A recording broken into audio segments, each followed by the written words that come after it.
आप हार चुके हो, टूट चुके हो, कोशिश करते करते थक चुके हो या अंदर से मर चुके हो, इस बात से दुनिया को घंटा फर्क नहीं पड़ता है और ना ही पड़ेगा, क्योंकि तुम दुनिया की नजरों में एक लूजर से ज्यादा कुछ नहीं हो।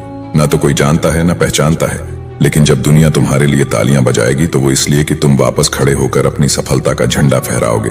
तो अगर तुम एक दूसरे की तरह नहीं बल्कि एक विनर की तरह जिंदगी जीना चाहते हो और तुम चाहते हो कि 2025 तुम्हारी जिंदगी की कामयाबी का साल बने, तो तुम्हें कमबैक करना पड़ेगा। ये कमबैक कैसे होगा, इसके 5 रूल्स मैं आपके साथ शेयर करूंगा। लेकिन उससे पहले हम ये समझते हैं कि आखिर कमबैक होता क्या है। कमबैक का मतलब होता है अपनी हार को एक रोमांचक जीत में बदलना, जिस तरह से विराट कोहली, बॉबी देओल और शाहरुख खान ने किया।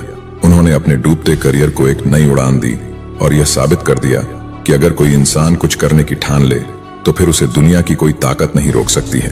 तो चलिए इन तीनों सितारों की स्ट्रगल भरी जमीन पर थोड़ा नजर डालते हैं और इनसे सीखते हैं कि आखिर कमबैक होता क्या है। विराट कोहली, जिनको इंडियन क्रिकेट टीम का किंग कहा जाता है, उनकी ताबड़तोड़ बल्लेबाजी के सामने अच्छे अच्छे बॉलर्स की हवा निकल जाती है। उनकी एक झलक के लिए फैंस पागल हो जाते हैं। इंस्टाग्राम पर उनकी पोस्ट को 11 मिलियन से भी ज्यादा लोग फॉलो करते हैं। इस चमकते सितारे की लाइफ में भी एक ऐसा वक्त आया जिसने इनसे इनका सब कुछ छीन लिया। फैंस का प्यार, सेल्फ रिस्पेक्ट, यहाँ तक कि इनकी कप्तानी भी। 2019 के सेमीफाइनल में जब विराट कोहली अच्छा परफॉर्म नहीं कर पा रहे थे तो लोग उनकी बुराई करने लगे। ये बातें विराट को चुभ रही थीं, लेकिन वो कुछ नहीं कर पा रहे थे। 24 अक्टूबर 2021 भारत बनाम पाकिस्तान का मैच।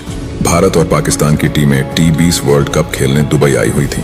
अब तक का रिकॉर्ड था कि पाकिस्तान भारत से वर्ल्ड कप में कभी नहीं जीता, लेकिन इस बार बाजी पलटने वाली थी। पाकिस्तान ने भारत को पहले ही मैच में 10 विकेट की शर्मनाक हार के साथ ऐसा हराया जिससे वह आसानी से उभर नहीं पाए। इस मैच को हारने के बाद लोग कहने लगे कि विराट कप्तान बनने के लायक नहीं है, लेकिन विराट ने हिम्मत नहीं हारी। 2022 के T20 वर्ल्ड कप का कमबैक। कहानी में ट्विस्ट तब आया जब T20 वर्ल्ड कप में एक बार फिर से भारत और पाकिस्तान का आमना सामना हुआ। इस मैच में विराट कोहली अपने आप को साबित करने का कोई मौका गंवाना नहीं चाहते थे। हालांकि इस मैच में भी भारत की परफॉर्मेंस ज्यादा अच्छी नहीं थी। सिर्फ 3% चांसेस थे कि भारत ये मैच जीतेगा, लेकिन फिर कोहली ने अपना विराट सेकंड दिखाया और मैच को एक अलग डायरेक्शन में मोड़ दिया। सिर्फ 3% चांसेस के साथ मैच जीतकर उन्होंने यह साबित कर दिया कि कोहली के अंदर अभी भी विराट जिंदा है। 2023 का वर्ल्ड कप। विराट कोहली ने सचिन तेंदुलकर के वर्ल्ड कप में सबसे अधिक रन बनाने के रिकॉर्ड को तोड़कर एक नया रिकॉर्ड बना दिया। यह देखकर फैंस ने कहा, कोहली कप्तान के रूप में नहीं सही, लेकिन किंग तो अब भी हैं। किंग कोहली के बाद नंबर आता है शाहरुख खान का। शाहरुख खान को बॉलीवुड फिल्म इंडस्ट्री का किंग कहा जाता है, लेकिन 2022 में रिलीज हुई साउथ की फिल्मों ने यह साबित कर दिया कि बॉलीवुड इंडस्ट्री में अब दम नहीं रहा है, क्योंकि बॉलीवुड स्टार्स की लगभग सभी फिल्में फ्लॉप जा रही थीं। दूसरी तरफ साउथ इंडस्ट्री एक के बाद एक धमाकेदार एक्शन सीन वाली फिल्में पेश कर रही थी। उस समय किंग SRK की कोई भी फिल्म रिलीज नहीं हो रही थी, इसलिए लोगों को लगा कि शाहरुख खान भी समझ चुके हैं कि अब 50 की उम्र में उनका रोमांस देखना कोई पसंद नहीं करेगा। इसलिए लोगों ने सोचा कि बॉलीवुड के किंग ने अपना जंगल छोड़ दिया है। अब एक तरफ तो शाहरुख खान का करियर डूबता जा रहा था और दूसरी तरफ उनके बेटे आर्यन खान को ड्रग सप्लायर से अवैध संबंध पाए जाने के केस में गिरफ्तार किया गया था। इन दोनों सिचुएशंस के बीच शाहरुख इस कदर फंस गए कि अब उनका निकलना बहुत मुश्किल हो गया। लोगों को लगने लगा था कि शाहरुख खान ने फिल्म इंडस्ट्री को बाय बाय बोल दिया है और अब उनके बस की बात नहीं रही। लेकिन लोग यह भूल गए थे कि शेर इतनी आसानी से जंगल कैसे छोड़ सकता है।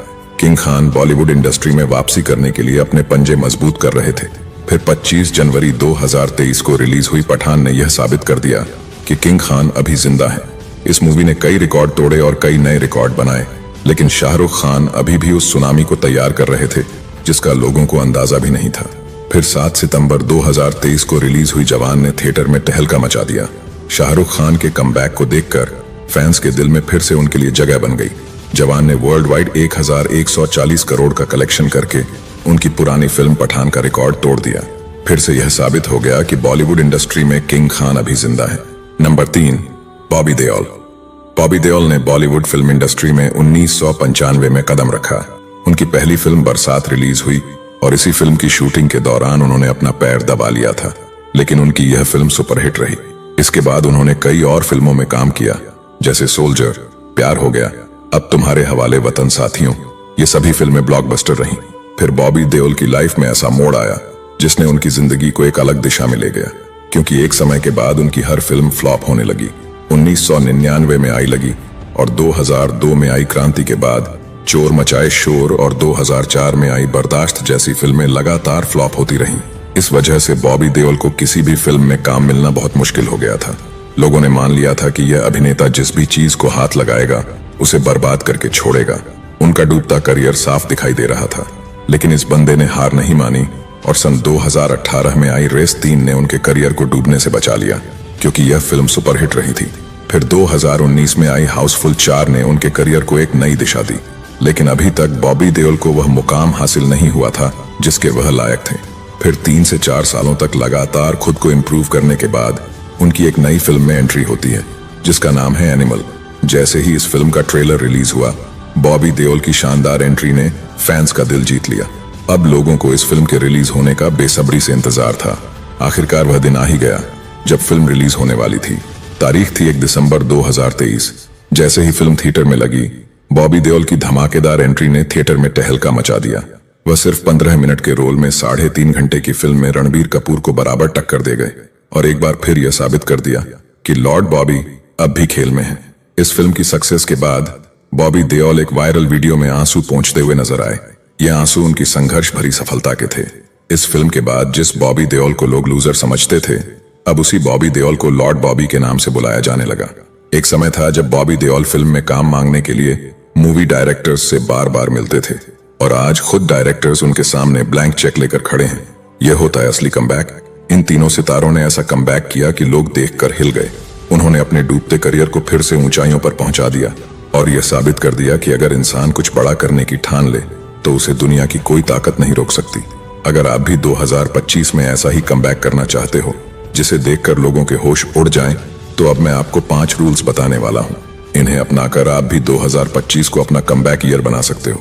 तो चलिए एक एक करके समझते हैं। Rule number 1, analyse 2024। अगर आप यह सोच रहे हो कि 2024 में जो हुआ उसे भूल जाओ और 2025 की एक नई शुरुआत करो, तो आप चाहे कितनी भी मेहनत कर लो, 2025 में भी आप सफल नहीं हो पाओगे। आगे बढ़ने से पहले आपको अपनी पिछली गलतियों का पता होना चाहिए। आपको यह समझना होगा कि 2024 में आपने ऐसी कौन सी गलतियां की थी जो नहीं करनी चाहिए थी और कौन से काम नहीं किए जो आपको करने चाहिए थे। तो सबसे पहले 2024 का विश्लेषण करें। इससे आपको यह समझ में आएगा कि 2025 में क्या करना जरूरी है और क्या नहीं। इसके लिए 3 से 4 घंटे का समय निकालें और एक पेपर पर 2024 में की गई सभी गलतियों को लिख डालें। फिर हर दिन उस पेज को देखें और यह सुनिश्चित करें कि आप 2024 वाली कोई भी गलती 2025 में ना दोहराएं। अगर इसका जवाब हाँ है तो समय रहते सुधर जाओ, वरना जब समय तुम्हें सुधारेगा तो वह तुम्हें कहीं का नहीं छोड़ेगा। इसलिए समय के साथ खुद को बदलना सीखो। रूल नंबर 2, अपनी बॉडी को स्ट्रांग बनाओ। देखो, आपने 2024 को एनालाइज कर लिया है कि आपको क्या करना है और क्या नहीं। अब बात आती है मेहनत करने की, जिसके लिए आपको एनर्जी की जरूरत पड़ेगी। अगर आप जिंदगी में लॉन्ग टर्म खेलना चाहते हो तो आपको अपनी बॉडी पर काम करना होगा। सिर्फ जोश से कुछ नहीं होगा। जोश के साथ आप बाइक को 2 से 3 किलोमीटर तक खींच सकते हो, लेकिन अगर आपको 50 किलोमीटर जाना है तो फ्यूल की जरूरत पड़ेगी। आपके गोल्स के लिए भी यही नियम लागू होता है। अगर आप अपने लक्ष्य पर एक दिन में 3 से 4 घंटे काम करते हो तो आप धीरे धीरे सफल हो सकते हो, लेकिन अगर आप 8 से 10 घंटे मेहनत करना चाहते हो तो बिना एक मजबूत बॉडी के यह संभव नहीं होगा। आपकी बॉडी के अंदर वह एनर्जी होनी चाहिए जो लंबे समय तक आपको सहारा दे सके। वो ताकत नहीं है जिसे तुम उससे काम करवा सको। इसलिए अपनी बॉडी को स्ट्रांग करना है, और वह कैसे होगा? इसके लिए तुम्हें 24 घंटे में से सिर्फ 1 घंटा अपनी बॉडी के लिए निकालना है। उस 1 घंटे में आपको एक्सरसाइज करनी है, स्ट्रेचिंग करनी है। अब मैं यह नहीं कह रहा हूं कि तुम जिम जाकर वेट लिफ्टिंग करने लग जाओ। मेरे कहने का मतलब है कि अपनी बॉडी में टेस्टोस्टेरोन को बढ़ाना है ताकि आपके शरीर में एनर्जी बनी रहे। एक्सरसाइज करने के साथ साथ प्रॉपर डाइट और अच्छी नींद लेना भी बहुत जरूरी है। अगर आपके शरीर में टेस्टोस्टेरोन लेवल हाई होगा तो उसका पहला फायदा यह होगा कि आप लंबे समय तक अपने गोल पर काम कर पाओगे। दूसरा फायदा यह होगा कि आपकी बॉडी फिट होगी और फिजिकल स्ट्रेंथ बढ़ने से आपके अंदर कॉन्फिडेंस आएगा। आप मेंटली फिट महसूस करोगे क्योंकि शरीर का कनेक्शन दिमाग से भी है। जब आपके शरीर में एनर्जी रहेगी तो आप उसे सही दिशा में इस्तेमाल कर पाओगे। इसलिए आपको अपनी बॉडी को स्ट्रांग बनाना है।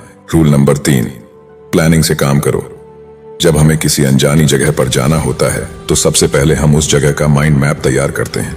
इससे हम भटकते नहीं और सीधे अपने डेस्टिनेशन से कनेक्ट हो जाते हैं। ठीक इसी तरह जब हम प्लानिंग के साथ अपने गोल पर काम करते हैं तो हम कंफ्यूजन में नहीं पड़ते। प्लानिंग करने से हमें हर कदम की दिशा मिल जाती है। प्लानिंग से हमें यह भी पता चलता है कि किस समय पर कौन सा काम करना है। इसलिए आज और अभी से अपने 2025 के गोल्स को एक पेपर पर अच्छे से लिख लो। फिर उन गोल्स को घंटों, दिनों और महीनों में बांट लो। एक दिन में क्या करना है उसकी एक अलग लिस्ट बनाओ। एक सप्ताह में क्या करना है उसकी अलग लिस्ट बनाओ। पूरे महीने में क्या करना है उसकी अलग लिस्ट बनाओ। इन सबको मिलाकर आपको यह पता चल जाएगा कि आप 2025 में क्या क्या अचीव करना चाहते हो। जब आपके पास यह सब प्लानिंग होगी तो आप हर दिन खुद को ट्रैक कर पाओगे कि आप सही दिशा में जा रहे हो या नहीं। रूल नंबर 4, 100 घंटे का रूल अपनाओ। अगर आप कम समय